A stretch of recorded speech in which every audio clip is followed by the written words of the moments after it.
Hi, I'm Megan McCormick. Make sure to listen to my friends on the Detroit Sports Podcast Network.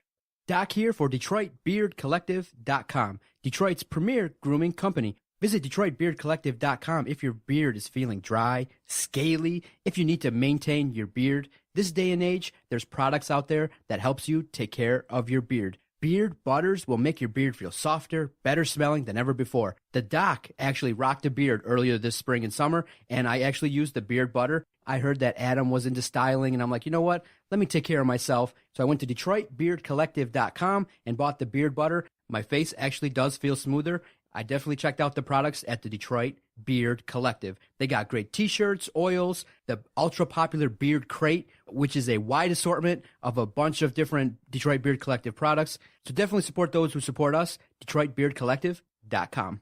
I want to tell you about our newest sponsor, Team Top Cat Sales. Are you looking for team apparel for your high school, your club sports team, or corporation? Look no further than Top Cat Sales, located on the east side of Main Street in downtown Royal Oak, between 11 and 12 Mile. Through founder and former University of Michigan QB John Wangler's leadership, Top Cat Sales has developed a tradition of selling and distributing custom Adidas team apparel with the highest quality and best service. Get your organization, school, or club team all in with Adidas today by going to TopCatTeamSales.com. That's TopCatTeamSales.com. Also, follow Top Cat on Twitter at Team Top Cat. Hey everybody, this is Freddie Cohen of ESPN Radio. When I'm not talking about breaking news or breaking news on ESPN Radio, I'm always a fan and listen to the Detroit Sports Podcast, and so should you.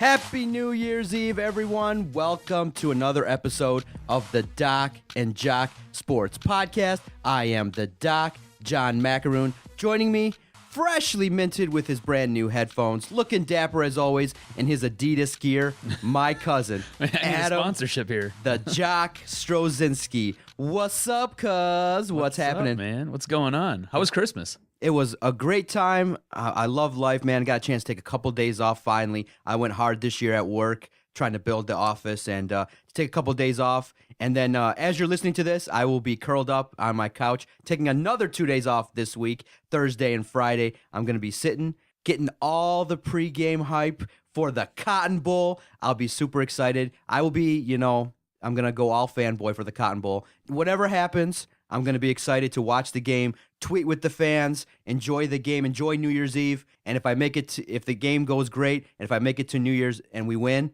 it'll be a fun start to 2016. No doubt about it. Are you going to flip and flop like you normally do? You're going to pick Michigan State on the podcast, and then when the day comes, you're going to say Alabama? Is that going to happen? Stay tuned later in the podcast. Okay. We're going to talk about Michigan State, Alabama, and you'll get the Doc's reaction. And no, I have my opinions. I've done my research. I know what my opinions are. I'm going to lay it out there, and we're going to have a fun chat talking about the game. And this is going to be a fun podcast. I believe our 125th episode. That's right. 125 straight Thursdays, putting out some great content, and I'm excited. It's been another fun year. We took another step forward, this past week for the podcast, for some things that we did for the network. Yeah, I want to talk about that. How was your experience? Those who don't know, you were able to secure a media credential. You and Kenny were able to secure media credentials. You're showing it to me right now. It says the Quick Lane Bowl on it, so you were able to attend the Quick Lane Bowl there. I seen some pictures. Kenny definitely enjoyed the spread. That was obvious by his Facebook. You look like you had a really good time yourself, so I kind of want to know what your experience was like. I know for me, for sure, because we did the little thing with them, we ended up getting some extra passes to go to it. I took my wife. She had a blast. She really enjoyed herself. Great seats. I enjoyed myself. The one thing that the Detroit Lions do, or that the Fords do, is put on a very good show. It's the one thing I think we can say. Their football team's not great by any means, and we'll talk about them coming up shortly, but they do a great job putting a bowl game together. They do a great job taking care of those who sit there, and I don't want to necessarily say get in bed with them, but we performed a service for them. They took care of us, and I would say they took care of us exceptionally. We had our first successful partnership with the Quick Lane Bowl, and it worked out really good. And we've had a lot of good partnerships going on with our sponsors, with people we've worked with. So the podcast in and of itself has done a lot of great things, and I'm happy where it went. So for now, I think sitting here recording this, I'm feeling now that I'm over the shock of getting the credential, because we've tried, to let you in behind the scenes a little bit, to get credentials to other things, because we have journalists on staff, yourself included, with Vito and other people who have studied journalism. So I think that we do a good job and have a reach where we can maybe go out there and spread the word and put out some information and things like that. So we've been denied several times, and we've had some fun with it, joking around that it would never happen. Like, how could a podcast that started in our, the basement of my house, how could this network get a credential? So we've done it. And then when the Quick Lane sent us the email and said that we were approved for a couple credentials, I was floored. I was like, what? What's going on here? What do we got to do? So I immediately started asking Don't the Fords hear how we rake the Lions over the coals? What the heck is going on here? So we did it. We got there. And of course, it's an ice storm. So we're driving 40 miles an hour all the way down there. We're taking our time. So we were new, and we kind of had our little bit of wrinkles in terms of finding our seats correctly, knowing exactly where to go, in terms of, getting into the building, getting to the press area and stuff like that. But once we got there, it is a maze. If you haven't done it before, you don't have anybody helping you, it is a maze. Yeah, there are people there to kind of guide you, but you definitely need to kind of take it all in. So we got there relatively early before the game. We enjoyed the slow spread. We ate a lot of food, and I took it all in, and I really took the attitude of like, okay, what is it that I want to do here? Do I want to cover the entire game? Do I want to blog, text? Or tweet throughout the game? What do I want to do? So once we got settled, I just went to, reading all the great information that was put out there, trying to watch the game as objectively as possible. I did a little bit get excited the first couple key plays with a little bit of verbal expressions, and Kenny kind of elbowed me. I'm like, oh man, it was hard to kind of turn off the excitement watching a football game in person. Yeah, you can't cheer in the press No, I wasn't box. cheering. I wasn't cheering. I was just going ooh and ah, kind of watching the game instead of. So then I did you get any dirty looks from anybody? No, because we were in an area. Initially when we got to our seats, we went to a kind of a secluded area. Not exactly where our seats were, but a secluded area with one other person. Was Kenny trying to put the moves on you? No, he wasn't. We were having. All of a sudden, the podcast got real uncomfortable. Like, Kenny, my man, after all this time, I never knew. Kenny's going to listen to this and be like, what? So we did our thing. We enjoyed everything, like the stats, the reading the coverage. So, it got me to thinking, do I want to be a journalist? Do I want to actually study this kind of stuff? And I'm like, you know what? More along the lines of what we do, we comment. So I guess the natural thing is, would I be a columnist? I wouldn't definitely be a journalist. I don't want to investigate athletes. I don't want to unveil the indiscretions of anybody. I don't want to research that. I just want to watch a game and give my opinions on it and do that. So, but I do want to, sitting up there, I kind of got the vibe. Let me let you in on this real quick, all right? And I hate to cut you off, and I've cut you off like 9 times. No, it's okay. Already. It's okay. Let me let you in on this, all right? Somebody who went to journalism school, who studied it, who sat there and wrote for a couple different local papers and did a few things, you would hate it. I would absolutely hate it. And I know why you say that, because there's so many rules and regulations, and you have to act this. You want to be unfiltered. You want to say how you feel, and you want to discuss what you're feeling and what you're seeing. It's not like that. The way it is, you report the facts. Lions lost. That's what a journalist does, but a columnist doesn't do that. They give their opinions. You have to become a beat writer before you can ever become a columnist. So unless you go the route of a guy like Bill Simmons, who sat there and started his own blog, wrote from a fan perspective, got picked up by ESPN, and then ESPN brought him in and worked him into the fold. Best thing ESPN ever did, worst thing they ever did was letting him go. So the question I would ask is, do you think someone like me who's doing this would need something like that? Or have we done enough to kind of say, you know what? I give an opinion, I watch the games, I read everything, I've done what people have kind of said to do in order to do the best podcast possible. Would it benefit someone like myself, who's not a journalist, to kind of maybe take a couple classes and learn about at least the principles of journalism, or maybe doing what we do more along the lines of communications? You know what would help you? It would, there are certain better websites. Looks, being 6'4". Well, besides all that, things that are obtainable here. Nice. There are websites out there that can really help you get brushed up on some journalistic skills and knowing what to expect and how to go about doing certain things. So I can give those to you. You can look at those, and those are incredibly helpful. You don't really have to go and spend as much money as I spent to get a piece of paper that says you know how to write in the journalistic format and you know certain things. It's a great experience and you learn a lot, but you don't need that. I'll get you some websites you can read through. I know that a lot of times you sit around the house with either your iPad or your phone, and you're sitting there looking through things and reading stuff. So that'll take care of you. Very good. See, and you're saving me money. So That's this is right. why we get along great. We definitely have an eye on not spending money. But Tightest pockets I've ever seen. I definitely, definitely. It's like you wear skinny jeans that have been painted on. Being there, I didn't feel like a journalist. I felt like, okay, we're a little bit out of place here. Mm-hmm. But once I started tweeting the game and once we started taking pictures and stuff like that, I feel like we did a good job. If you're a Central fan watching the game, of just giving some information, giving some stats, giving our little opinion of what it was like to be in a press box. And it was a very enjoyable experience. Kenny and I made a lot of mistakes, but it was important to do that so that if we ever got that chance again, and I'm hoping that we do, hoping to continue these relationships that we've started to build, that we get a chance to do it again and we'll actually be act like more like you said, more like we've been there before. You did a great job. I'll be honest with you. You did a great job. For your first time, nobody there to hold your hand and kind of tell you what to do and direct you and how to act and where to go and how to behave and all that. You did a great job. I tried giving you a quick 101. I wasn't there, but the way you acted and the way you behaved, everything you did, supreme. You guys did a great job. And the best part was we got lost after the game was over trying to get to the press conference room, trying to get to the basement of Ford Field. But once we got there, it was cool. I got a chance to talk to Central Michigan's running back, the guy who had Ross, who had 100 yards rushing, and is a guy who kind of is emerging as a young, talented running back, and he did a great job. And got a chance to talk to him a little bit. Got a chance to witness the entire Minnesota press conference, and it was nice to see. Like how periscoped that. That was good. That was good, yeah. I got a chance to see the trophy and kind of got a vibe.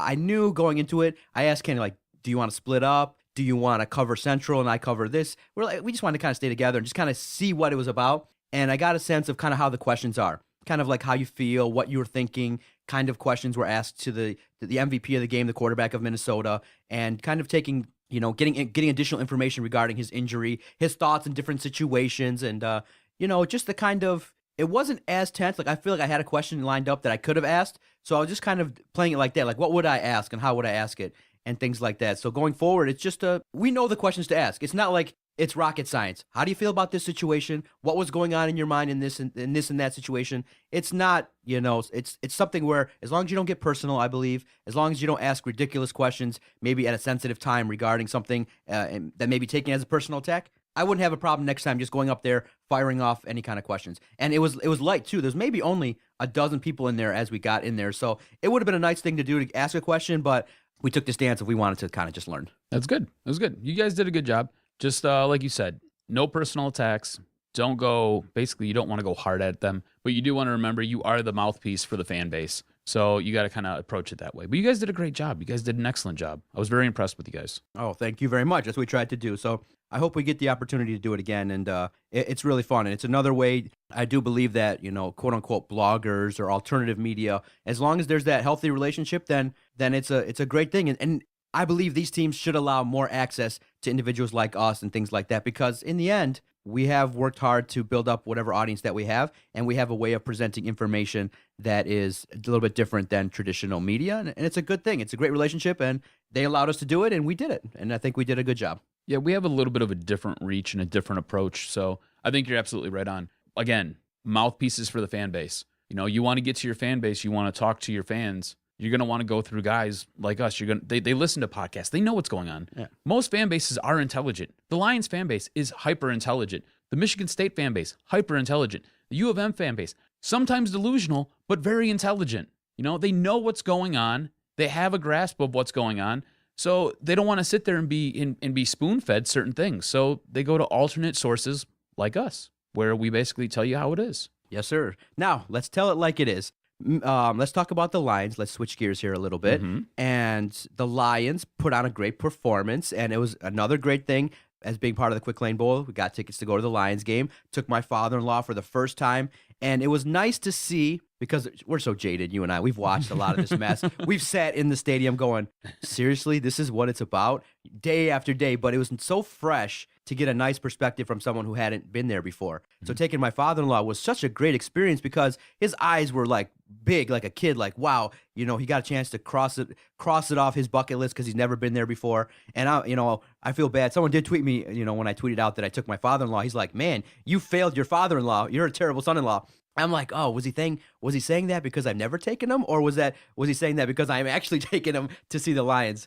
So we had a good time. We had a lot of fun, and the seats were fun. And there's really not a bad seat in that joint. No, when you see the field and the action, you got a great vibe. Even though we were a little bit in the nosebleeds, but I had a good time just watching football, and that's what it was about. So I watched the game from Ford Field. It's been a couple years since I've been in there, and had some fun. And the Lions put on a good performance. For those who don't know, you were totally jaded and screwed over by the Matt Millen era, and after that, you sold your season tickets. I've given the Fords a ton of money. I was giving it, the Matt Millen era sucked me in. We were lured in, Kenny and I, by the newness of Ford Field, by being a season ticket holder, quote unquote, being all fans and really tailgating and having a good time. We did that, but just the product on the field just hurt. Year after year after year after year. I'm telling you, I don't even think we got a dozen wins in those times that we were season ticket holders. So we went, and it's nice to see that the Lions handle their business versus terrible teams. But now I don't understand,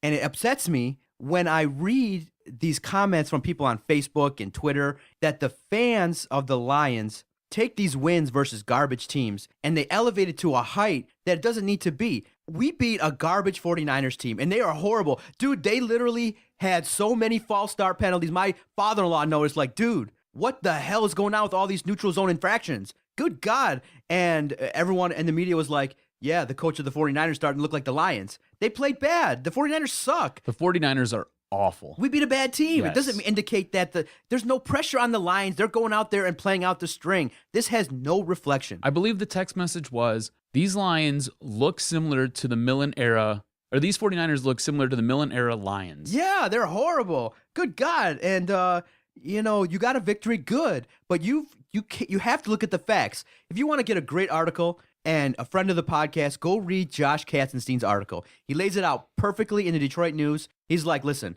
you're playing garbage defenses ranked in the 20th and lower. We've talked about it on the podcast. This is, great. Stafford's playing good. We're not playing terrible. We're not losing these games. It's fine. But this does not mean that this regime needs to come back. Because when you watch the game, it's basic offense, and the 49ers couldn't stop a 2-yard screen. All the yards after the catch, we were like, good God, dude. We're like, oh, we were calling the plays. Oh, this is going to Calvin. This is going to be a 2-yard check down, but they got 10 yards after the game. Come on now. The Lions' recent display of football is no indication of what should happen in the future. You have pieces in place you can keep, but in terms of management and coaches, it's time to really look to the future and move on. Let's boil down what this team is here after week 16, headed into week 17, all right? We've had basically an entire season to look at the product. We now know what they are. They are a middle-of-the-road team who can beat up on horrible teams. Exactly. That's exactly what it is. If you look and you go back and you look at the score sheets, look at what that offense did against decent to okay defenses. They would put up anywhere from 10 to 18 points, and they would struggle to do that. You now take a game like the 49ers, and they put up, 37? 32. They put up 32 points. Come on. Let's be honest here. These guys this is not a good team. It's a horrible team. Jim Caldwell has to go. How many times is he going to put 10 guys on the field? Does he not know that you need 11? Yeah. I mean, Pop Warner football coaches know that you need 11 guys. He can't even get the right guys on the field. Right. So what we want He is atrocious. What we want to say is he's done a good job of keeping the team level after a 1-7 start. They didn't fall off. They didn't lose the rest of their games. They haven't become malcontents. It's a guy who can keep a team organized. Great. But remember, this is Detroit, and what our expectations are is building a organization that can win the Super Bowl and get to the playoffs consistently. Going 11-5 one year and 6-10 another year, we've done that. That's old news, buddy. We've all seen that. We want to build a team from the ground up that can get to the playoffs and have 12 years like the Patriots where they win 10 games and handle their business, where we don't have to talk about blown draft picks and all the mistakes. We don't want to have seasons like this where you up the competition by 10% and you fall off, start off 1-7. You can't have that. So now after 2 weeks of this offense performing at what would be deemed to be a high level as they put up 35 and 32 points in consecutive weeks, Matt Stafford is now opining to sit there and keep Jim Bob Cooter, saying how he has this, the offense is productive, he's having fun on this offense, he's having a great time, him and Jim Bob Cooter have some synergy that's working. You are going up against the New Orleans Saints. You're going up against the San Francisco 49ers. These teams are awful. They're atrocious. Michigan State could sit there and pile drive these teams. Honestly, these defenses have bigger holes in them than porn stars. You know what I'm saying? Let's be honest. Let's be honest here. You hit the nail right on the head. It's atrocious. And yeah, I understand that you like Jim Bob Cooter's offense. He simplified it for you. It all makes a lot more sense for you. That's great. That's outstanding. You know what? Everybody's got to go. They have to clean house. Everybody has to go. There's no reason that Jim Caldwell should be brought back. There's no reason that Jim Bob Cooter, I'm hesitant there, all right? Because Matt Stafford is on board with him. That's fine. But I'm not seeing anything that's making me go, oh, wow. Hey, there's something there. You said it yourself. These offenses are so simple that when you're watching it, you're calling the plays out before it even happens. You know where the ball is going. Yeah, they've simplified the offense, but what you can give them credit for is it's not predictable. They are finding a good balance of the run game and the passing game. Stafford's not turning the ball over that much, and he's finding Calvin and Golden Tate. He's finding the playmakers. But the run game, the reason it's working is because the defensive line that they're going up against is atrocious. It's awful. Mm-hmm. They're just getting pushed back 5 yards. So now you've got a guy like Theo Riddick or Joique Bell or even Amir Abdullah who, when he holds on to the football, can now pick up 5 and 10 yards because the line's just been pushed back that far. It's still not good. You got to take a closer look. Don't just look at the results. Look at how they're getting the results. Look at how they're obtaining things. It's still not good.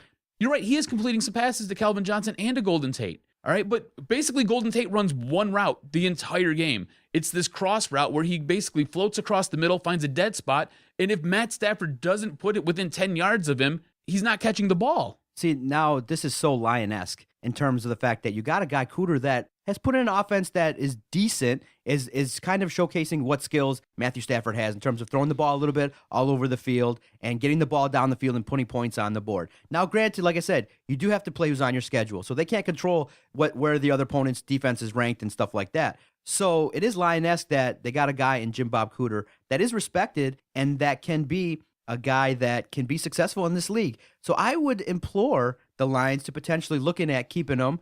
And if they do hire Gase from Chicago, they do have a working relationship. So consistency in terms of a program on a football team is important. You can't just keep shifting coaches. And if your new head coach wants him, because that new head coach was hired by the new general manager, who Ernie Accorsi says is the way to go, I'm okay with that. We're okay with that. But you see how many hands it has to work its way through? Yeah. This isn't one of those things where Martha comes down and says, hey, I like you, Jim Caldwell. We're going to keep you. Because we're going to keep you, you're going to keep Jim Bob Cooter. And because you're going to keep Jim Bob Cooter, we're going to sign Matt Stafford to a 6-year deal. We're going to go gangbusters here. Super Bowl in 2023. This is going to be awesome. No, absolutely not. That can't happen. Ernie Accorsi says, hey, you guys should probably look at this guy, and this guy. These are my 3 picks. And they say, you know what, Ernie? We really like Sheldon White. He's a really good guy. He goes hard and he grinds on Martha, and he's got an erection for her. So we're going to go with Shelly White.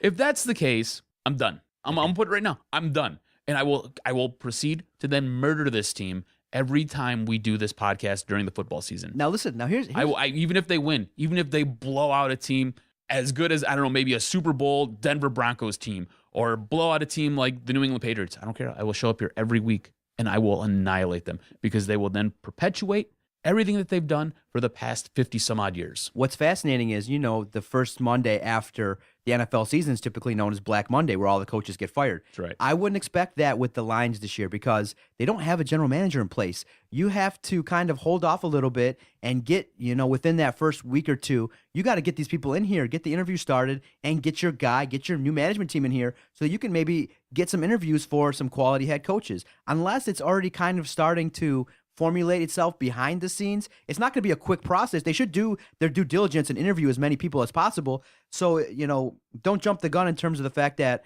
Jim Caldwell may still be here for one additional year because the foundation is in place. Next year's schedule is going to be light based on where we finish this year. It's not going to be as daunting. And a lot of people are hoping and praying that Jim Caldwell comes back with this same group. You got Caldwell in place, and with Cooter and Terrell Austin, next year you could have a decent season. So you don't want that, though. I didn't say I want that. If it's going to be a down year for your schedule, that's when you want to bring a new coach in so he can instill whatever he's going to instill so he can start building for the future. Yeah, it's going to be an easier schedule. Great. Let that new coach take advantage of that. You don't want a guy like Jim Caldwell to now take advantage of that weak schedule, and now you can turn around and say, well, he went 11-5 his first season. He went, 7-9? We're going to anticipate he beats the Bears here. So he goes 7-9. Well, he went 10-6 that year. So he's basically had 2 winning seasons, and that other one, well, if they didn't get screwed by the refs in this game and then get screwed by the refs in that game, they probably would have been 9-7. And maybe if he would have defended that Hail Mary pass a little bit different, they would have been 10-6. So, basically we're looking at an 11-5, 10-6, and 10-6 season. We've got to sign him to an extension. This guy can't get 11 guys on the field. He's an idiot. Now, I want to look at it from a more organizational type level. Would you sacrifice 1 year to try to get success, get your management in place, get everything in order in terms of who's going to run the team, who's going to be the scouting department, who's going to be in the PR, who's going to handle the front office? You have the management team in place on the field for 1 year with a lesson schedule, with some continuity, and with a new drafting strategy. Then potentially you have continuity in place, a la Carolina, who wanted to blow out Rivera and who's got some success. Now, you keep Jim Caldwell for 1 year, and you see, does he allow this team to get back to the playoffs?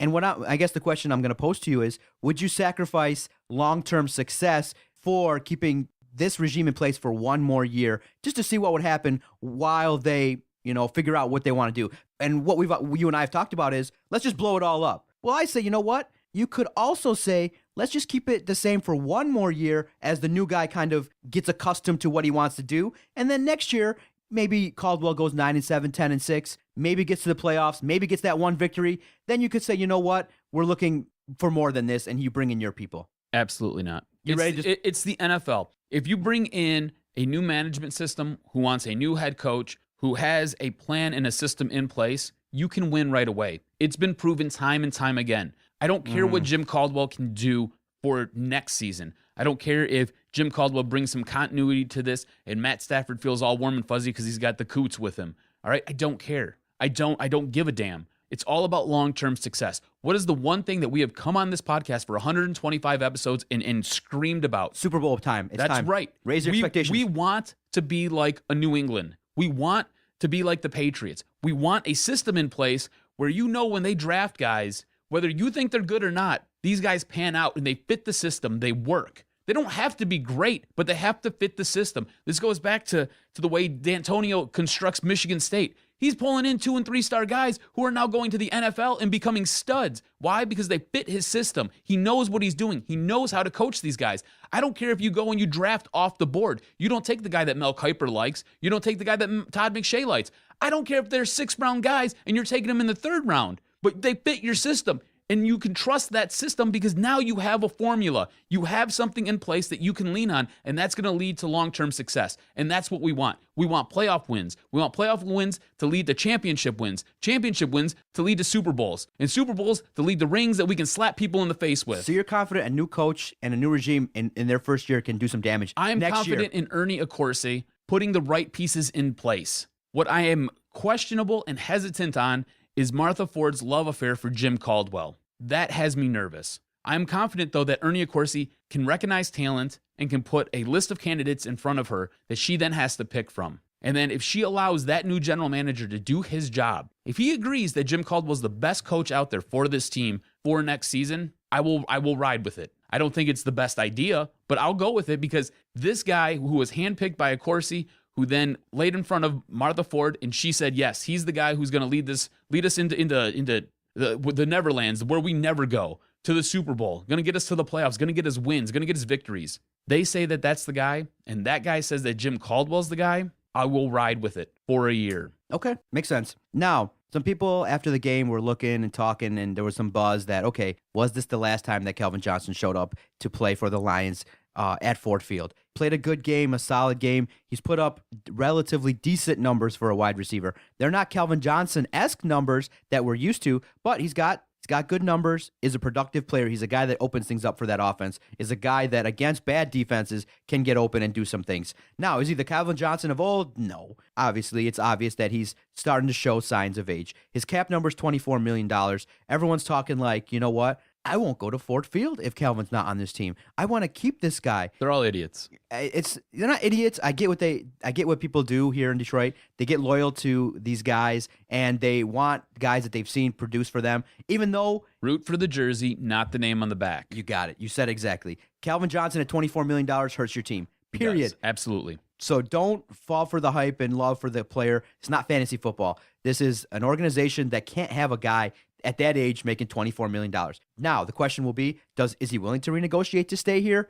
If he does, I would be surprised. Why would you do that when you have a chance to go to a winner? Why would you want to stay with a team that's going to potentially be rebuilding? I wouldn't understand any of that if he did that. I wouldn't understand it. How bad is trade deadline time looking right now? There was talks at that time of possibly trading Calvin Johnson away to a team like Carolina, who could totally use a big play receiver. I know they've got Ted Ginn going nuts down there, but that's all they really have is Ted Ginn. You add a guy like Calvin Johnson to that offense, they're now that much more potent. And I think at this point in the season, I know they just came off a loss, they would look like the hands down favorite to win the Super Bowl at this point. I think this is where maybe we get a little bit fan type too. We say he's worth a first or second round pick. No. I would take a second and a third round pick for him. Right, that's what we think he's worth. But I think around the league, the general managers that pick up the phone are probably only going to offer a fourth. Do you not hear the way that these national people opine over this guy and some of the things that they say? They sound like complete idiots. But general managers don't think like that. I think general managers who are in the know with a team of people they're working with would probably try to get Calvin for a fourth or at the highest a third. I don't believe a general manager would give up with that salary and what he can produce. If you're going to take the salary off my hands, take that cap hit away from me. You'd give him up for I would give him up for a combination of picks. It wouldn't just be a third. It would have to be a third and a fourth and maybe something coming back to me in exchange. And I believe that's why it's not happening because that's not being offered. I don't think I think the Lions probably did try to shop him, but I don't think that the terms that were coming back were good enough. So you keep him on your team, and maybe he wants to stay here. Maybe the love he's shown. I'm saying as a competitor, Calvin should just say, you know what? You come to me and you ask me to renegotiate. I say no. I just say, you know what? It's time. Thank you. We've done good work together as best we could. Cut me. And go out and become a free agent and get with the best team, and you can take less money, and you'll be in a happier situation. I don't renegotiate. If I'm Calvin Johnson, you've already done it before. You've already taken years and money and deferred it down the line to keep players, and it's at the point now, get your ship, get your ring, and handle your business. And I would have no problem with it. I would kind of look at him funny if he renegotiated again to stay here. I don't think it's going to be a winning team within a year or two. You think you'd have a loser's mentality then? I would say I would go for the ship. That's just my opinion. I would go for the championship, and I would do whatever it could to get that ring. And you know what? They paid you well, and you performed well. He walks away, head held high, respectful. I have no problem with what he does. Staying here, I don't think he can help us win a championship anymore. He can definitely get us wins, but in terms of championship level quality, you could find a younger receiver and get similar numbers with Calvin. I think the torch passing was last year. You basically seen Calvin Johnson give it off to Golden Tate. Golden Tate is now your number one wide receiver. And get another one in the draft. You can get productive receivers in the draft. You can draft those guys in the 4th and 5th round if you have a squad, if you have a scouting department that can look at players and address talent. You should have Odell Beckham Jr. Mm-hmm. You should. You should have the sickest wide receiving core in the world right now. Exactly. Instead, you've got Ebron. You could have Aaron Donald. You could have the sickest defense in the world right now. Instead, you got Ebron. So now this could go all kinds of ways. Ebron is the problem. I hate him. No, he's had a couple. He's got cement for hands.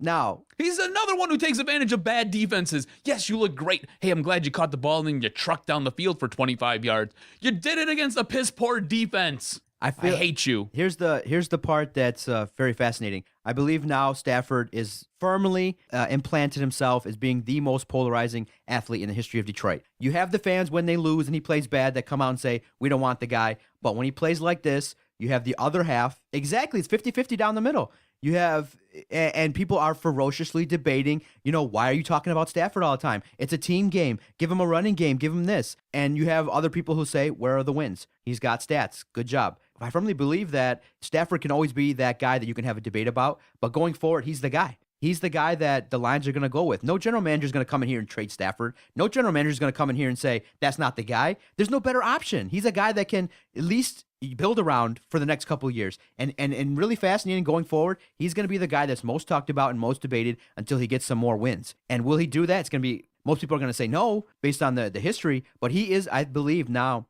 implanted himself as the most polarizing guy. He's going to be here. He's going to have to get a long-term deal. He's going to have to break the bank again. And guys, get ready. Matthew Stafford's going to be the quarterback in 2020. He's going to be the quarterback for the rest of this decade. You're going to have to say, okay, for all the haters out there, including you and I, and those who say he's not good enough, get ready. He is the quarterback of the future. He will be signed to at least a 10-year deal. He's going to be the guy. Can we talk about how he is the straw that stirs the drink? When they win, this guy is throwing an 8-to-1 touchdown reception ratio here. It's unbelievable. When they lose, it's closer to 1-to-1. You're right. He is the most polarizing guy in all of Detroit sports right now. The thing is, though, you need him to win. You need a quarterback to win. It doesn't have to necessarily be him. Should we still have this debate? Should we still be talking about this guy? I don't. I would have traded him away already. I can't stand the guy. I can't stand looking at his chubby cheeks with his little patchy beard on it.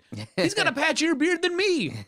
Honestly, it looks like he shaved off an 80s bush and glued it to his face. It's atrocious. Shave your face, Matt. You look awful. No, I don't think we should have this conversation. I don't think he's a winner. I think he's a loser. I do. I don't think you can win with this guy. I would have traded him away. I'd have blew. You know what? There's 2 teams down in Texas. 2 of them. And he's from Texas. It'd be a perfect fit. Marriage. Matched in heaven. It'd be outstanding. You could go to Houston. Who's their quarterback? They've got nobody. Send him to Houston. Get some picks from Houston. Let him go play down there. He's got a great wide receiver down there. Let him go play there. He has a decent running back. If Arian Foster can ever stay healthy, he'll probably have success. He'll probably win Houston a Super Bowl. He's not winning us one. So get some picks. Rebuild this. If you want, send him to Dallas. You've held Jerry Jones over the barrel before. You remember the Roy Williams trade? Remember everything we got for that? Remember how we spun that into a pile of crap? Yeah, good job there. All right? But you can trade with Jerry Jones. Jerry Jones is an idiot. He doesn't even like draft picks. He's a moron. Get something for him. Build something. You can't win with Matt Stafford. You can't. I know the stats I just gave just totally counteract everything I said, but they're not winning this season. And this is the thing. He puts up huge numbers when it doesn't matter. When the game's on the line, he always bobbles the ball. Okay. Hate him.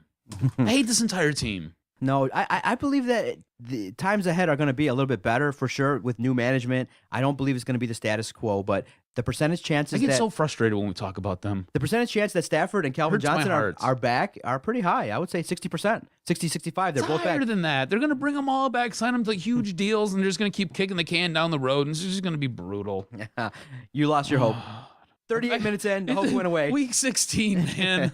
It took the week 16 for me to totally give up on this team, and this is coming off of 2 wins. Oh, it's all good. It was. Listen, they're playing good football. They're not. They're putting up wins. It's nice to see. But going forward, we got a lot to dig into. Does anybody else want to cry when they watch this team or just talk about this team? You got people that are hopeful, man. You got I feel people. like my heart's been ripped out. You give these fans a couple wins, and they're pretty happy. They're okay. Holidays and watching the line, it was full. It was very ferocious. The interesting vibe though at Ford Field is they don't really implore you to cheer unless it's third down. Like the announcers or the speakers, I really pay attention to kind of the vibe. Mm-hmm. People were there, they were having a good time, but the PA system doesn't tell you to cheer or get loud unless it's third down. I was kind of surprised by that they kind of let the vibe of the stadium on first and second down when the opposing team's offense is on the field is just kind of like relatively quiet. Third down, boom, they got the big loudness, the meter going, they implore the fans to cheer. I would say, you know what, for a fan base, you should damn near cheer first down, second down, third down when the opposing defense is on the field. That's how I believe they've gotten in the past. It wasn't like that when I went. When I went, we were screaming to the high heavens every single down, trying to implore the team to play good. But, I don't know if it was because the way the schedule or the record is. But, yeah, first, second downs, they were just kind of quiet. And when third down hit, they cheer. So can we rest the noise, too, that Matt Stafford has an atrocious offensive line? You want to talk about an atrocious offensive line? Did you catch the Arizona Cardinals game? Good Lord. That's an atrocious offensive line. Yeah. What Green Bay is putting out there on the field, allowing Aaron Rodgers to get murdered, that's an atrocious offensive line. And yet that guy has helped them get 10 wins this season. Yeah, exactly. So there's my point, all right? Yep. You're not going to win with Matt Stafford. And everybody wants to point to the fact that, hey, they have an atrocious offensive line. Hey, they don't have a running game. Hey, you know what? You've got the best damn wide receiver in almost a generation on your team, and you just killed all the best years of his life. You have a really decent offensive line. You want to look at a bad one and you want to look at a running game that's not really good right now? Go look at Green Bay. That offensive line is atrocious. Eddie Lacy's about 30 pounds overweight. That's been his problem all season. Nobody wants to come out and say the effer's got fat, but he got fat, all right? And you could see it in the preseason. Why do you think I didn't take him in our fantasy league? The dude got chubby, all right? Then you got James Starks, who's like 1,000. The dude should be in a rocking chair at this point, all right? And they have no wide receivers over there. Everybody wants to talk about Devontae Adams, how he's the second coming of Christ. That guy can't catch a football when it's glued to his helmet. Get off that. Just get off it, all right? You got James Jones, who's wheeling down the field in a freaking Rasco scooter. Get out of here. Randall Cobb's garbage, too. Yet Aaron Rodgers wins 10 games. Dude, you know what I love about football is that we could just say, let's talk Lions, and we'll just spin, and we could probably chat 2, 3, 4 hours about the Lions. We just talked like a half hour about the Lions. 40 minutes about. Oh, my God. This is going to be the longest podcast ever. Let's take a quick break. This has been episode 125. We'll come back. We'll play a round of the Doctors in Session, and later in the podcast, we'll give our thoughts regarding the bowl games for the Michigan college football team and the Michigan State Spartans in the National College Football Playoff. Stay with us, Doc and Jock, episode 125, Detroit Sports Podcast Network. Doc and Jock here for Fanatic U. If you're looking for some sweet sports swag and you love your Detroit teams, and I mean you really love your Detroit teams, you got to check out fanaticu.com. Check out fanaticu.com, use promo code DSP, save 15% even off the clearance items, and get the coolest gear out there and rock your Red Wing shirt, rock your Lions shirt, rock your Piston apparel. Wear it till the wheels fall off. Michigan State, you know what? They got it too. Check out Fanatic U. They have 6 locations all over Metro Detroit. Check them out, fanaticu.com. Yeah, we coming now. Come on. Yeah, that's right. We put it down. It's like a family in here, just a little disabled. Putting it down, we lay them out on the table. Yeah. Who's in the house? The brothers in the house. Gotta turn it on out, let you know what we about. Kinda like Cain and Abel, a bit unstable. Don't be breaking the brain, break the whole damn table. Happy New Year's Eve, everyone. Welcome back. Thank you for downloading across our many platforms. We greatly appreciate it. We want to give a special thanks to the Detroit Sports Nation, who have been hosting each and every podcast that we've been putting out. Give thanks to uofmdiehards.com. Great blog and website. They support us greatly on Twitter, and we love all the partnerships that we've developed with all the sponsors. So from everybody on the network, for Adam, for all the other hosts, we want to thank our sponsors as well. Fanatic U, Detroit Beard Collective, everybody at Top Cat Sales. We love having these partnerships and everything that's been great. And also special thanks to the D-Line Apparel at 84 Tigers. Has been great. All the support that we've gotten on Twitter has been awesome. Lots of free swag to give to listeners, contests that we've run. Through all the partnerships we've developed, it's been a fun year, and we couldn't do it without our partners. So all love, man. It was great. If it wasn't for those guys, we wouldn't Lights be be where off. we're at. Yeah, Lights would be that's off. Exactly what it is. Lights would be off, and we wouldn't be able to do Very what we do. thankful for all of our partnerships with these people. Look at you, Jock. You burst your bubble. You were excited. You did a little happy dance, posting on Facebook. You won your first fantasy championship. You were a little happy, like I was so excited. you can't read tones, but I just made the tone of your post like, I won a championship. Congrats to me. Good job, brother. You won our league. You won our league. That basically the entire fourth quarter, my heart was just like sitting so low in my bowels. For the Monday night game, you were gripping. I was like, dude, come on, I was like, dude, barring a miracle and like 50 points by Denver, you're in the clear, bro. But the thing that sucked was I had Denver's kicker going up against Cincinnati's defense. So every time the kicker scored, it took points away from my defense. You were fine. I all of a sudden became a math and probability wizard as I was trying to figure out how many yards I could give up and how many points I could give up and still win this. And if Brandon McManus kicked the field goal, how far back would it have to be for me to get bonus points here so I could sit there and eke this win out? It's just nice when you play a fantasy championship and everyone balls out. You made one mistake. You should have played your other quarterback, Jameis Winston. But your guys balled out. You picked up Hightower. You made all the right moves. You named your team correctly, risk and reward at the start of the year. You did everything right. You were really into it this year. I followed it. You made all the right moves. You were into it all year. You didn't fall off. And you did good, so all kudos to you. How does a team start off the first 7 games 6-1,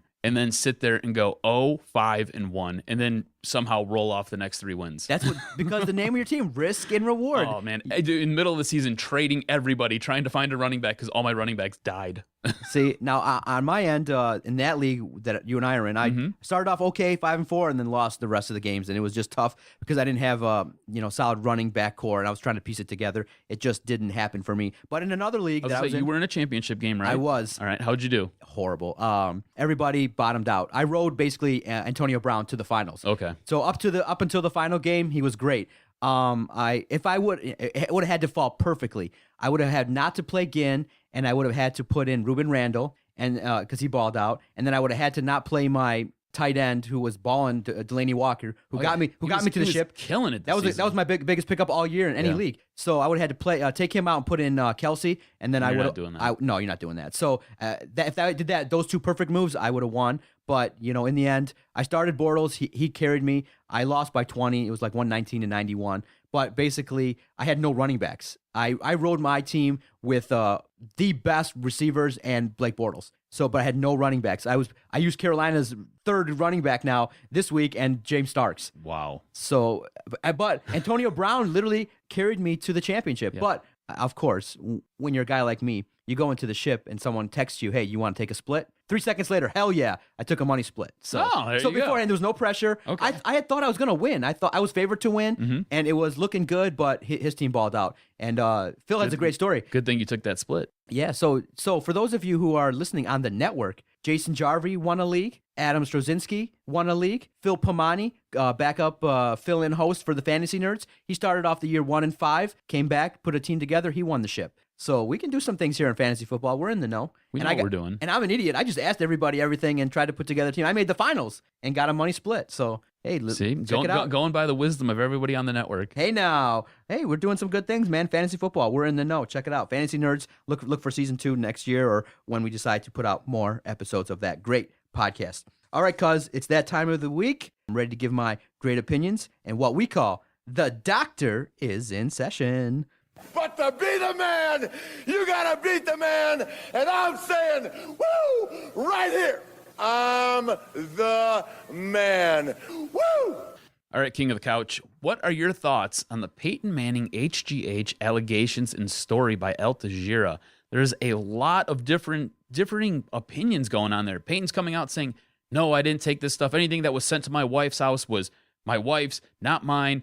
This guy came out and said that the story is false, yet they still ran the story, and it's all over the place. This story covers the entire spectrum of steroid use. Now, what's fascinating is I'm going to correct you. It's Al Jazeera. Now, I'm sorry, I can't roll my R's there. Yeah. See, and then what's interesting about that channel is it's a predominantly Middle Eastern channel. They do great news, though, which blows my mind because that's the source, right? Yes, this is one of those places where their integrity can almost never be questioned. Right. Because they are usually right on the money. So this story gets put out by them. And like initially when I heard this, I was like, all right, whatever. Then I found out it was put out by them. So then I was like, oh, it's got legs. This is a legit story. Now because they do a great job vetting all of their stories. Yeah, now this is one where we can get into a little bit, and this is another part of why I want to learn about journalism, because the story comes out, they don't report that Peyton Manning took HGH. That's not in the report, because I went and read it. That's not what's being said. That's what you can infer based on the report. The report that's put out says that, this so-called company was sending shipments to the Manning household, but not in Peyton's name, in another person's name. So they're not saying that he took it. We can kind of be led to infer that the shipments might be for Peyton Manning, but we don't know. So that's the report. The report is that shipments were made to, I believe, Ashley Manning, or it was made to his wife. Exactly. So the shipments were made, and we're all inferring that, okay, why are they made? So that's interesting in that they didn't do that. So they did solid reporting and things like that. Now Peyton Manning took it and has now got the PR team that kind of Roger Clemens has gone with and things like that. Doesn't that scare you at all? Doesn't that make you think that this has some legs, that there is some facts in this story? Well, even though he has come out and vehemently denied it. Well, the other part is HGH wasn't illegal in the NFL until a couple of years ago. So now you could say, well, you have other ethical questions going now. Did he take it before it was illegal? Does that affect you? My opinion has always been this: at the highest levels, when you're getting paid $20, $25 million, life-changing money, question's always going to be there. Would you take something to do something to get that edge? I'm not in that position. I'm a regular dude doing what I like to do, living comfortably, working hard for the family. Now, you come to me and you're going to throw $20 million and you say, well, to be the best, you might have to take HGH. I don't hate people that would do that. How would I answer that question? I don't know. I've never been offered that. But I do know that if it was a question and I knew that it could be taken and I would get to that level, you'd have to at least think about it. If it's not illegal, if it helps you get back on the field, if you do it in a correct way, it's not illegal at the time. All the other stuff that we're talking about, it's opinion. I wouldn't care what my legacy was. I wouldn't care what my reputation was. If I could provide for my 2 young daughters and my future generations and da-da-da-da-da, I might be willing to do that. And so I wouldn't hate him if he did. But I want him to be honest. I think you have to look at this, though. I think you're looking at this as, how would I do this? You have to look at this through the eyes of an athlete. And at the time, you have to remember, Peyton Manning, back when all this speculation is being brought up about, he was the elite of the elite. Yeah. He was the one guy who basically ran his entire offense. He didn't even need an offensive coordinator. He's coming and out. he was sitting there coming back from having multiple neck surgeries. Right. Now, if he takes it, you have to look. It's all about. It's not so much about legacy. It's about winning that next championship. Yeah, here's the thing. Lance Armstrong had the same situation. He denied it. It got proven that he did it. He looks like a tool bag. If you did it, come out and say it. No problems. I wouldn't even care. That's fine. But now he's come out, put his foot in the sand, and said, this is ridiculous. I'm going to file a lawsuit. He's not going to file a lawsuit because in disclosure, all the stuff that's kind of more information will come out. Just do what you got to do. Keep it under wraps, and whatever happens, happens. But if you did do it, come out and get out in front of it and say, you know what, I did what I had to do, and that's that. He'll be forgiven faster than now he's put his foot in the sand and said, I didn't do it. So now let's see where this goes. You know what makes me think he's lying, though? If you watch his interview with Lisa Salters, when he has me up to the point where he starts talking about his wife. Well, if my wife ordered this or my wife did this, then that's my wife's business. I have no idea what my wife does. Oh, he knows. Come on, dude. You live in the same damn house as her. Like, I understand you're a professional athlete and you're like the bookworm quarterback. Like, you are in the film room as much as you are on the field taking reps. I get it. Yeah. But you live in the same damn house, bro. Right. If there are some vials laying around and you're like, honey, what are these? You know that shit's HGH. Listen. You know what it is. Don't give me this BS. Well, he lost me there. And at that point, I'm like, you know what? Peyton's lying. You know, if you want to get into legalese, it's a fun thing to do. You could be in that situation where something's coming to the house. Honey, the shipment's here. Peyton just kind of strolls up the stairs and his wife kind of gets the package and goes to the other side of the house. And, you can get into all that bullshit legalese. Like, he didn't know exactly. He never signed for it or whatever. But, you know, at some point, if you want the credibility, someone's going to have to just take that next step and just ask him the question. Okay, if you didn't take it, why was HGH being shipped to your house? Yeah. What was your wife doing? What was your wife doing with it? Yes, that's the next. Is she competing in a bodybuilding championship here? Is she trying to cut some body fat? What's really going on here? Is she trying to recover from an injury? Have you heard that question or looked at or explored as to HGH? No, why it was shipped to her then? No, I have no idea. That's the big question is. Yeah. If it was shipped to your house, why was it shipped to your house? Yeah. And he's like, oh, well, it's my wife. She was taking it. She was doing whatever she was doing for medical reasons. Okay, so he said that it's her. Yes. Okay, so that's his stance. Now whoever's gonna have the gumption to investigate it, the people who have time and the resources to go investigate it, let's see if he's telling the truth. Let me ask you this: do you think Peyton Manning's career is done after this season? I mean, you now have this swirling around. You have these HGH allegations swirling around. He has the issue with his foot. Obviously, Brock Osweiler is now going to be the quarterback in Denver, or at least it appears that way going into the playoffs. So, do you think his career is now done? No, you'll have a team that will take a chance on him. His career as an effective top of the line quarterback is over, but you can be on a team. He hasn't had a healthy season in at least the last 2. Right, but he's not. But he's a guy that can get wins. Remember, they were 7-0 with him there. But you have to remember too that he's only played 2/3 of the season, and he's missed the last couple weeks, and he still has one of the highest interception rates out there. And he threw ducks. Yeah, the film will show that he's not going to be an elite quarterback, but he's a guy that can get you. So he'll be a check down king, but that's not really Peyton's MO, is it? Wins. He don't care about the stats, man. He'll get you wins. And if again, going back to your good general managers who are in the know, who watch things, know things, I don't think there's a general manager out there who's going to take a chance. Remember, there's 32 of them. Not all of them are good. We said good general managers. So why couldn't you trade Calvin Johnson then? Are the Lions in the good category? No, but they're still. So there you go. All right, let's move on. I want to know what your initial reaction to the big news of the Eagles firing Chip Kelly as head coach was, because I think we might be on the same page here. Yeah, I was just like, Good for Vinny. Good job. I'm happy for him. And I was like, it's about time. I mean, he was a coach that got too big for his britches, and he wanted to be a guy that wanted to control. Dude, you're coming off of 2 10-6 seasons. All of a sudden, you get, all high and mighty with your big ego, and you start making moves that podcasters, bloggers, national media are like, what the hell are you doing? And the moves that he made indicate that he's not a general manager genius. He's a good head coach, and he's a guy that if you just relinquish that ego and you put down that genius mentality, I don't know if he bought into the hype, if he was just that egomaniacal that he thought he could just be a general manager, put the pieces in place. The general manager job, bro, is a 24-hour job. You got to know numbers. You got to know salary cap. You got to know trends. You got to know personality. You got to know psychology. It's not just a job you can do as a head coach. Dude, these coaches in and of itself are waking up at 6 and leaving the office at 11. How are you the general manager? So I would never take that job. I would speedballs, bro. It's the only way you can get by. Monsters and coke and heroin helping you push through for a 24-hour cycle. That's why all these coaches blow up to look like balloons, like Rex Ryan. You're doing too much. So I think the best partnership is a great coach with a great general manager. I don't think there's too many situations. It can be done. There are guys that can sleep 4 hours and are that maniacal. Not too often. Chip Kelly, stick to coaching. A lot of rumors he might go back to Texas, USC, other situations in college. Go back there, rebuild yourself. I don't think he's I said it on this podcast, I think he's a great coach, could be a potentially Super Bowl caliber winning coach, not general manager. You made moves that alienated everybody. And even, again, in life, working in PR now and looking at marketing and perception, it doesn't have to be true. It's out there that you don't like black players. It doesn't have to be true.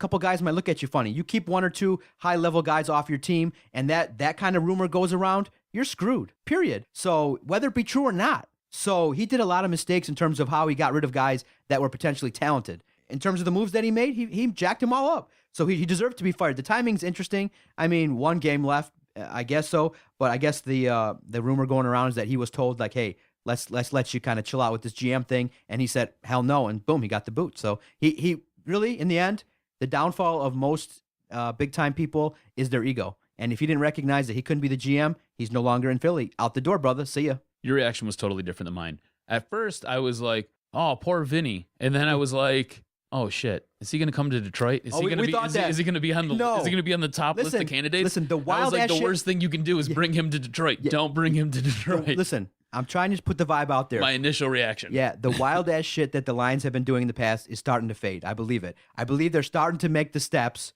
to not be the dumbass team that they've been in the past. They're going to get a good general manager. They're going to get a good coach, and they're going to put this thing in the right ship. I believe that. You're so hopeful. Stop putting out that negative energy. If they say Chip Kelly's our coach, forget it. 20 podcasts in a row ripping them. No doubt. He's not coming here. Chip Kelly is not coming here, even though we all think it. All right. What are your thoughts on how the San Diego Chargers handled 9-year veteran Eric Weddle? They put him on IR against his wishes for a groin injury, and then they fined him $10,000 for staying on the sideline to watch his daughter perform at halftime. Man, the NFL has the worst union. It's unbelievable. To this day, I'd never get how they can negotiate contract extensions without guaranteed money. It's unbelievable. The way the Chargers have handled this is really kind of disappointing in terms of a guy that's been a staple. He's part of that foundation that's there. Yeah, and again, these players, I believe, are starting to have rifts with organizations and the league because it really is the no fun league. They got rules where, people want to, wear pink Christmas shoes to celebrate this and that. Stuff that is really a waste of time to look at. Why are they fining them this much? They have these dumbass rules in place, and you get fined $10,000 for watching your daughter, dude. Come on. This is a guy that's been a part of your organization. This isn't some rookie who's trying to upstate. That's his daughter. What's the big deal? Maybe that's against the rules. You pull him aside and you say, dude, come on. You have a chat with him in private, but 10 large, you ask him to, go on IR against his wishes. It's totally disrespectful. And it's again, though, one of those things where in terms of an organizational structure, and I've been part of every kind of organization, good, bad, halfway good, halfway bad. And this looks like a situation where management's coming down and saying, you know what? These are the rules. If you don't play by it, then we can't allow the inmates to run the asylum. And I get that. But in a league where these players are what make you successful, you have to bend a little bit. And this is a situation where you got a 9-year vet. You should kowtow to him a little bit, and you should show him a little bit more respect. Not only, it might be the wrong thing to do, but in the future, Eric Weddle now is going to go tell, his boys and his peeps when he's hanging out, the Chargers are a defunct organization. They're whack. And now that vibe of being a terrible organization is going to go out there. And if that prevents you from getting one player, it's detrimental. The NFL is not like a normal business. In a normal business setting, there has to be structure. There has to be like, these are the rules. You have to fit in with it. And if you don't, then people are going to test you and you're going to have a loose organization. The NFL is totally different. The inmates do run the asylum. They're the product. They're the sales.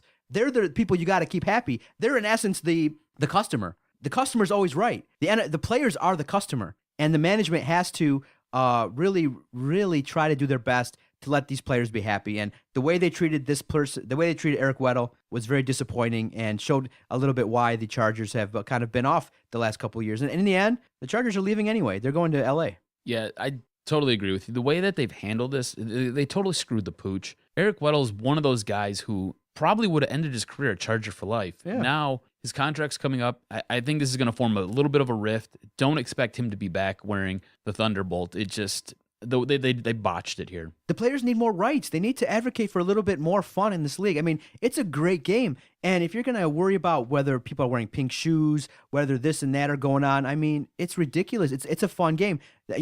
How fun was that when the Chargers back in the day would do that group celebratory dance? They cut that out. That was crazy. When the Greatest Show on Turf was going on, they'd have these group dances. It'd be fun. You score a touchdown. It's not an easy thing to do, but they've made it a no-fun league. They've made it corporate. They've known that there's really not much they can do outside of really persistent domestic violence issues and criminality. There's not much that the league can do. And they screw that up all the time. Yeah, and it's still not killing the league. The ratings are still super high. So. Yeah, you're right. The NFL is a complete mess. It's a complete mess, and the union for the NFL needs to change a little bit better to favor the players. No doubt about it. Great job, King of the Couch. That's all we got for you in Docs in Session. So you want to go to a little break here and then come back and go Bowl Mania crazy? Stay with us. Our thoughts. Michigan State, bowl games coming up. Detroit Sports Podcast Network, Doc and Jock, episode 125. Stay with us. I want to tell everyone out there about DetroitSportsNation.com. They're a great website, and they've been very supportive to all the shows on the Detroit Sports Podcast Network. They host all the podcasts. They have great writers that cover all the Detroit teams, all the college teams. Check out their website and support those who support us. DetroitSportsNation.com. The collaboration has been excellent, and it's helped us to continue to grow and have great guests take phone calls. So our collaboration with the Detroit Sports Nation has really been successful, and support those who support us. DetroitSportsNation.com.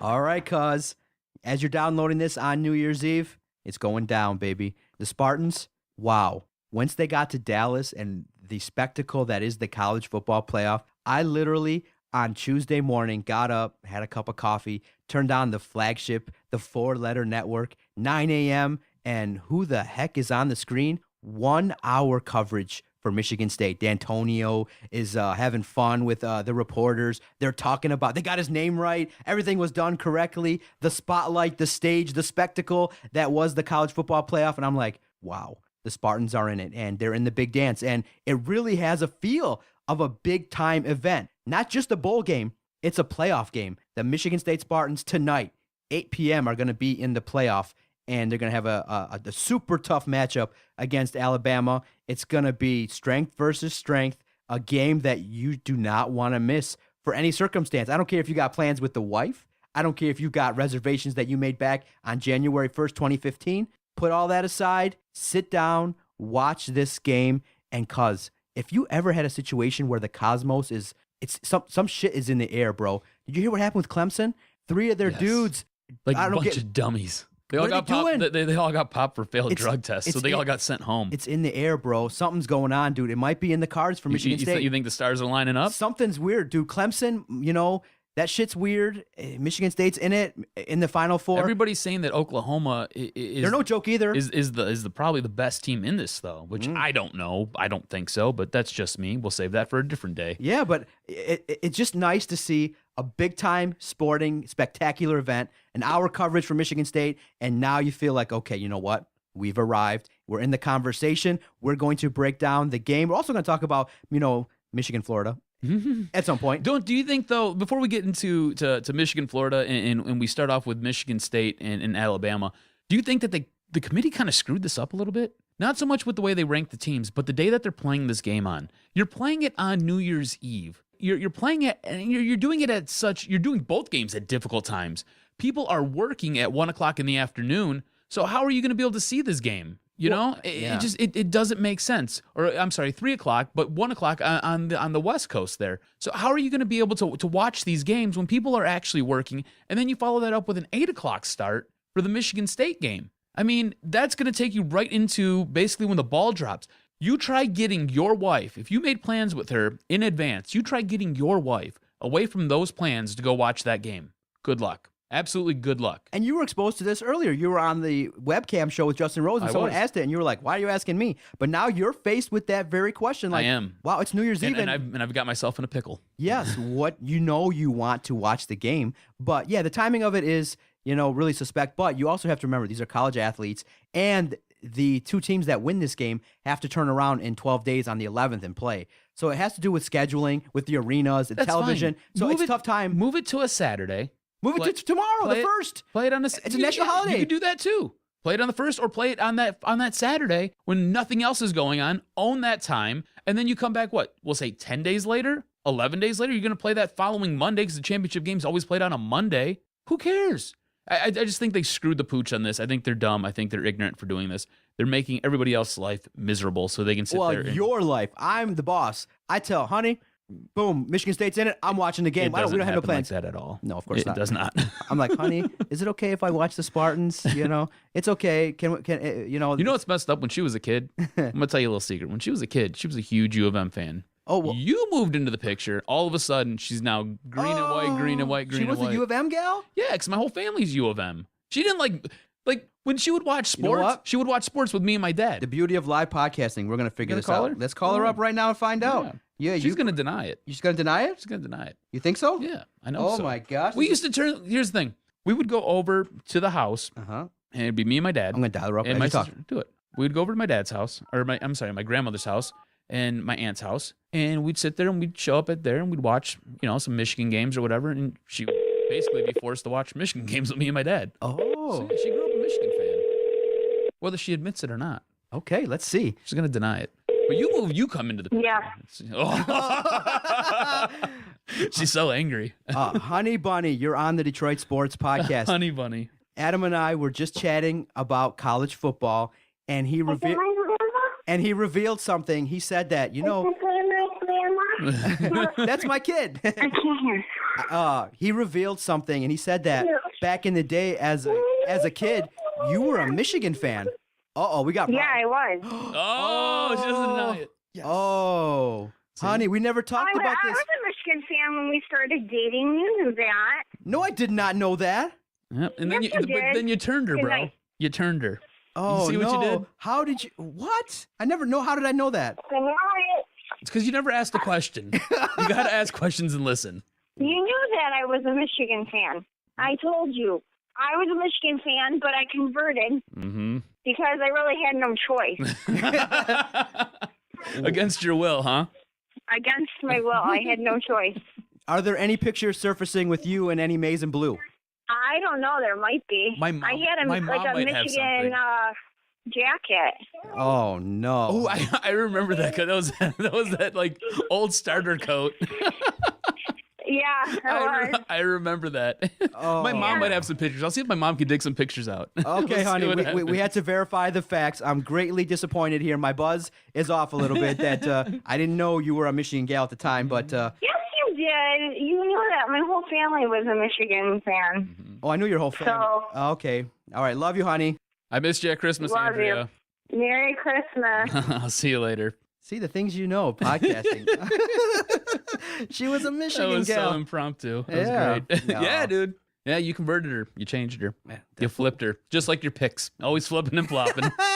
All right, sir. Well, in the end, though, you got to lay the hammer down. What do you think you're going to do? End up? You think you're going to end up? Well, you said you're going to go to the New Year's, the Red Wings game. They've been playing like shit. I know.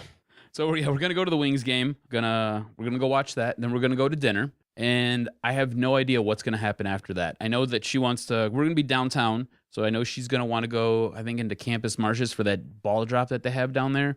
So I'm not really sure what's going to happen. All I know is that being able to watch the game is going to become very difficult, and I'll probably have to do it on my phone, and I'll probably murder my data plan. So it's what it is.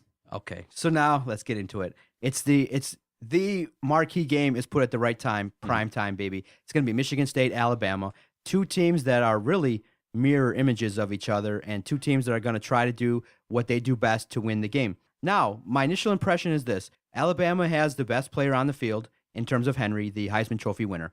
He's going to be a guy. Dude, did you see his numbers? He is a beast of a man, dude. He's almost he's bigger than some of our defenders. Yeah, he's a beast of a man, and he's a guy that they're going to feed the rock. In the last 2 games, got 90 carries. He's going to be a guy that they're going to feed the ball, and they're going to try to run their offense through him, and it's going to be a question of, hey, can Michigan State stop him? Simple as that. If they stop him and they force Coker to do some things, you have a chance. And then in turn, the other question that's going to be asked is, Alabama's defense is no joke. They're top-ranked defense. Michigan State's going to try to pound the ball. Who's going to be more effective? Michigan State's offensive line has played stout defenses before, and they've worn them down. So initially, you're not going to see success in the run game from Michigan State, but don't abandon the run. They have to stay in the game within 3 to 7 points, and they can consistently pound the rock. And as long as they keep doing that in the fourth quarter, where this game is going to be won, then you're going to have a chance to make plays. But I'm a guy that, in terms of looking at a game, will always go with the team that has the better quarterback. And the team that has the better quarterback is Michigan State. Now, everyone's questioning and swirling is, how good is Connor Cook going to be? You know, he hasn't thrown. He's had 3 weeks off. By all accounts, we spoke with a recruiting coordinator at Michigan State on the Tigers Talk podcast. Vito was lucky enough to chat with him. He said that Connor Cook has been as good as has been feeling a lot better. And is Connor Cook has come out and said he's 100%. So there you go. Connor Cook's going to need to throw darts, and they're going to need to make some big plays because Michigan State is going to have trouble early running the football. So Connor Cook's going to have to throw the ball and get this team down the field to score. So this game is going to be strength versus strength. Who's going to win in the trenches? Who's going to get those turnovers? And it's going to be a classic bowl game. Who's going to make the plays? And it's so nice for us to be breaking down that kind of scenario is who's going to execute. You can make arguments either way. I believe that, and my reason for my prediction is because Michigan State has the best quarterback on the field. And you still have to score in order to win football games. So I believe that Michigan State's offense will wear down Alabama late in the game. It's going to be close, and it's going to be in the neighborhood of 2017 Michigan State in a tight one. But if Alabama comes out and handles their business and does some things, if their defense can stop Michigan State's offense and our running game doesn't ever get off the ground, you can easily see Alabama winning. There's nothing wrong with saying that Alabama could win. They're a nationally elite program. It's going to take everything Michigan State's got from the kickoff till the end of the game to win. If Michigan State gets up 21, 24 points, I'm not comfortable still. Until the clock says 0-0-0 and there's nothing left, no refs can screw us, nothing crazy can happen, I'm going to be watching intently. But Michigan State has to execute, play their game, and they have a chance. I think the big story that will take place within the game is how Connor Cook reacts after he gets hit for the very first time, and how he lands that very first time he does get hit. Because right now he says the shoulder's 100%, but if he gets hit the same way he got hit when he damaged the shoulder, or if he lands on the shoulder, does it now go back to how it was in that Iowa game where he struggled to throw the ball? And when he did throw it, it looked like lame ducks. He looked like he was throwing like Peyton Manning. Oh, yeah. So how does he react after he gets hit? But everything you said, you're right on. Defensively, this team has to contain Henry and force Bama into 3rd and longs. All right, if you can force them into 3rd and longs and put the pressure on that quarterback, you can then bring the house and you can hit him and you can force them to turn the ball over on downs. You have to make Coker beat you. If they can force Coker to beat them, I think they're sitting in a really good position. That being said, you don't want to underestimate the guy because he is a serviceable quarterback, but you want to put the game in his hands. You want to make him beat you. You don't want Henry to beat you because Henry's going to get his yards. You just can't let Henry sit there and spring a 70-yard run or sit there and just truck you down the field for 35 yards and end up in the end zone. You can't do that, all right? Offensively, you've got to run the ball with authority. You've said it yourself. You got to run the ball with authority. You can't abandon the run. You're going to have to sit there and run to set up the pass, and then that's how you're going to win this game. You're absolutely right. Cook is the best quarterback in this game, and he will have to be able to take shots downfield because that's how you beat this Alabama defense. All right, you got to make sure you come away with points every time that you're within the 35 yards or not. You have to. Once you get into that area, Matt Geiger's got to come up and he's got to be able to kick the ball through the uprights. You can't sit there and you can't come away with no points and turn the ball over. Every shot you get to put points on this Alabama team, you've got to do it. And you're right. Connor Cook is going to be the game changer here. It's going to really depend, though, on how he reacts after he gets hit and how they sit there and they protect him. That's the real question. I think Alabama's got a little bit more juice, though, than Michigan State does, even though they don't have the better quarterback. I think the big issue comes down to special teams. I think Alabama wins 28-24, and it's all because they missed 2 field goals. Oh, see, big question, like you said. Can Michigan State's offensive line stop Alabama's pressure? I mean, you got Jonathan Allen, Tim Williams from Alabama have 19.5 sacks between them. They rank first in terms of getting sacks. And so the defense is going to be there. They're stout. But now the confidence that I get is that we've played a top-notch Heisman caliber running back on the road. Remember, Michigan State with a backup went to Ohio State and basically shut down that Ohio State offense. Yeah, but they're not as good. Ohio State shot themselves in the foot there because they went away from the run. They went away from it. They gave Ezekiel Elliott the ball 13 times, and I think But they weren't effective when they did give him the ball. You're right, but the thing is, he was taken out of the game by the coaching staff. Right. I don't think Alabama's going to take Henry out of the game.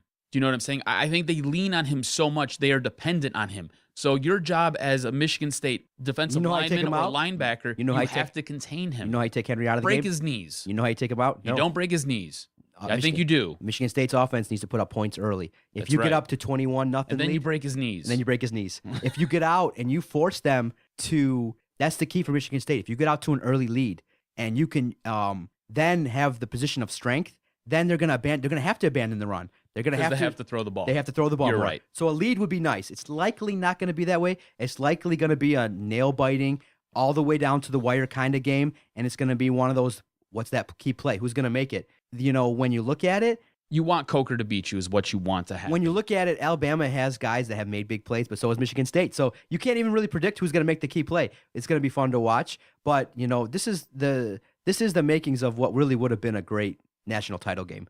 Strength versus strength, coach versus coach, who have done things together, and it's going to be. I'm just so excited to watch a game like this and to see if how they match wits and who's going to try to pull out some extra stops. But just if you look at the stats, I mean, they do match up very comparably. Yeah. I mean, the way that the points for, the points against, the yardage allowed, and just everything that they do, they are mirror images of each other. You're absolutely right. This is basically man on man, helmet to helmet. We're going to grind this out type football. This is going to be great. It's going to be smash mouth. I believe this is going to probably resemble to what it looked like in the Rose Bowl. Maybe down 7 to 10 points at halftime, make a couple adjustments, make some key plays, and come out and handle your business in the fourth quarter. It's going to be a game where if you're like Adam and you have to be kind of, hanging with the wife, you can miss from 8 to 11. You're pretty much good.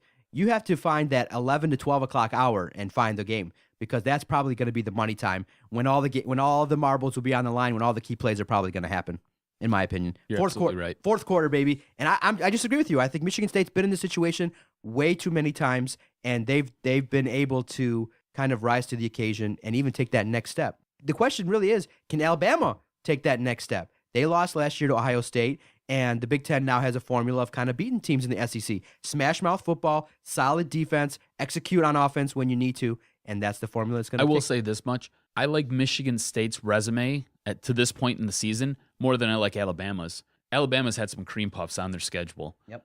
But that being said, I think Alabama is playing with a chip on its shoulder. And Michigan State's going to play with a chip on its shoulder. It's just the way D'Antonio does his program. All those guys come in angry and pissed off about something, whether they feel disrespected or not. They always just show up disrespected and pissed off. So Alabama is playing with some anger from what happened last year. Michigan State's going to have to sit there and try to weather that storm for at least the first 12 minutes of the game. Okay, so what would have to happen for Michigan State to win, as you predicted Alabama to take it down? They just have to come away with points every time they're within 35 yards. I really think that you have the better quarterback. You have a very comparable defensive line. You have a very good linebacking core that matches up well with them. You've got a great offensive line, and you've got good running backs. Their running back's better, but you have good running backs yourself, and you have better wide receivers than them. The real issue comes down to your special teams. Your kicker hasn't proven enough times to me that he can nail the big kick when it's needed most. He has missed a couple, especially in that Iowa game. He has missed kicks time and time again. Yes, he nailed a big one right there against OSU. But when it came time for the Big Ten championship game, he put them in that hole where they had to score with 20 seconds left. If he would have sat there and he'd have hit those early field goals, it'd have been no problem. They'd have just walked right down and whatever would have been whatever. Instead, he forced them to sit there and have to score in order to win the game. Now, another key subplot is in terms of what we learned from I learned from the Quick Lane Bowl. They gave us a Big Ten media guide in terms of all the bowl teams because Minnesota was in the Quick Lane Bowl, and they had stats ranking first down efficiency, third down effectiveness, all of these stats for all the teams in the Big Ten. And a stat I found fascinating is guess who had the best third down conversion rate in the Big Ten? Probably Michigan State. 50% of third downs they converted. The next highest team, Michigan at 44%. So Michigan State on third down, if you can keep it manageable, can keep drives going, you can also keep that time of possession going by converting on third downs, keeping those drives going. Because if you, like I said, if you can keep Coker off the field, keep their best player sitting on the bench, reading plays and doing whatever he can do, that's another way that you can continue to help your team is keep that offense running smoothly, control the game like you did that with that 9-minute drive. You want to have nice, effective drives, running the ball, have a nice balance as best you can. Basically, play Spartan football, get those key plays, and we could be looking at a victory because I'm confident. It wouldn't shock me if Michigan State came away with a win. It wouldn't shock me at all. I think they have all the parts to do it. I just don't believe in your special teams at this point in the season just because Geiger has missed a couple kicks time and time again, and that makes me leery. If you had a kicker who was sitting there hitting, 92%, I would say no problem, Michigan State's going to win this game. It'll be close, but they'll win the game. Grande iced coffee bet? Straight up, I take Michigan State. Okay. And the reason why I'm not really losing is I got a Starbucks gift card from the gift exchange at our holiday thing. So I wouldn't be really paying anything. So, but sure, we'll make a bet. This coffee was really good. You like that? Damn. Yeah. I usually get Tim Hortons iced coffee, but that Starbucks one was good. I feel hyped. I see why all these radio guys drink all the thing, man. It's all full of sugar and caffeine. You're all jittery now. Yeah, I feel good. Okay, good. Michigan State's going to win. I'm fully confident that they're going to play well. And then before we do our picks and talk about Michigan, do you think that if Michigan State wins, you can kind of start to lean the tide toward the comparison of the Big Ten to the SEC a little bit more towards the Big Ten? Oh, I think you can already do that. I'm not sure. The SEC as a whole is pretty good, whereas the bottom feeders of the Big Ten are relatively garbagey. This year, the Big Ten was much better than the SEC. Yeah. This year, hands down. And even you wanted to go last year, I think the Big Ten was better than the SEC.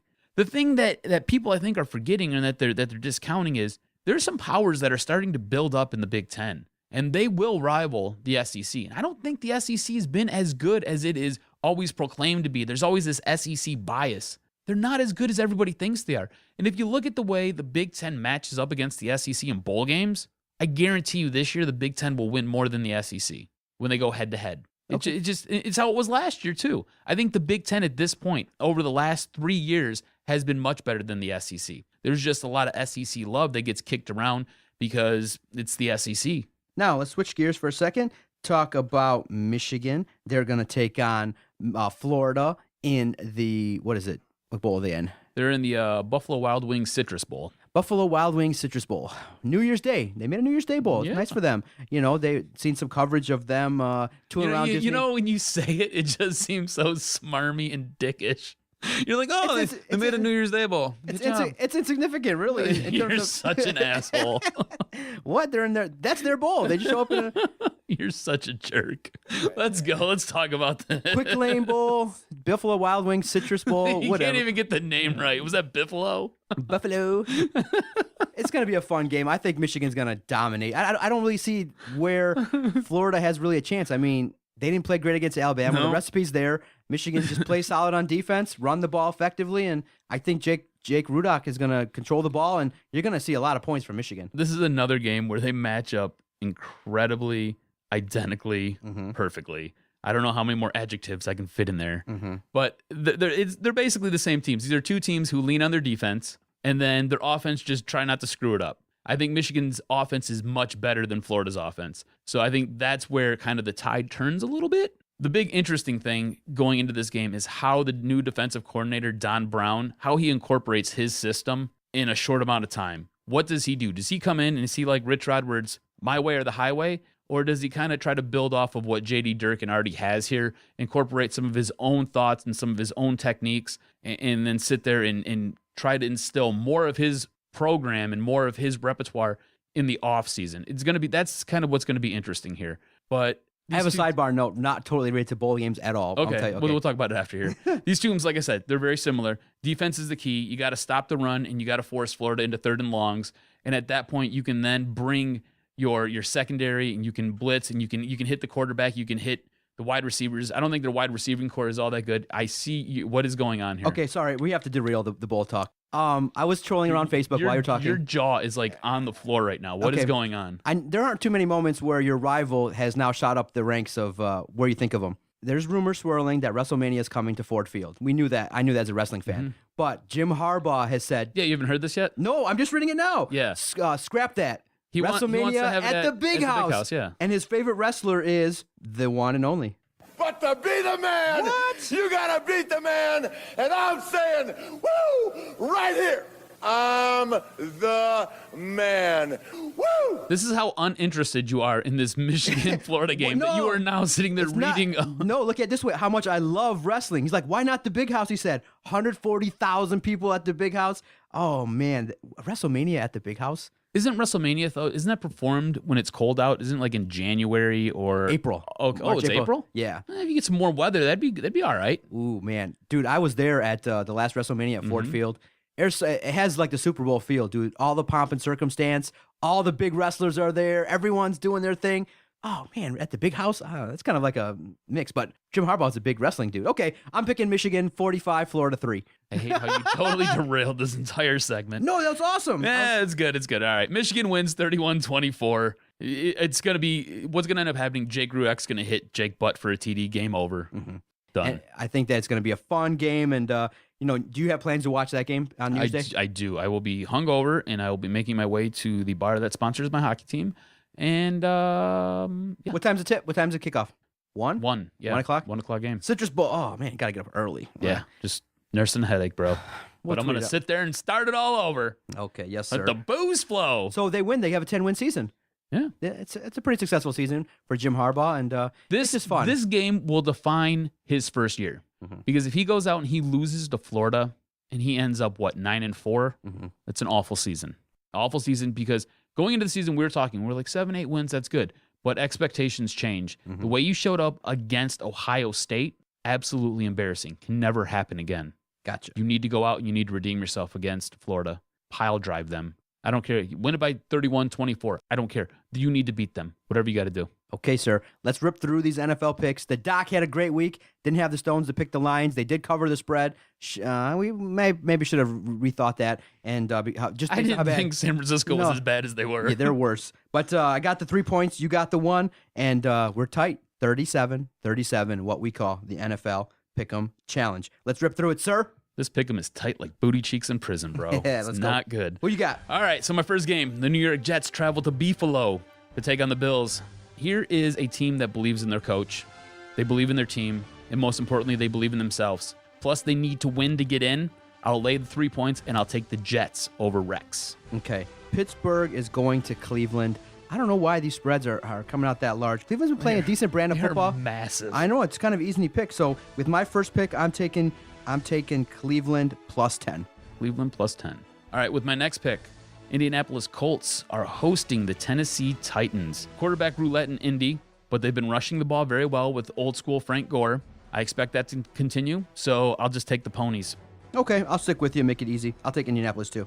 Washington Redskins are headed to Dallas to sit there and take on the Cowboys. Cousins to Reed, that connection is going to go gangbusters on Sunday. Cowboys aren't playing for anything, and Washington would love to embarrass them in Jerry's world. So give me the Skins. Okay, Oakland's going to Kansas City.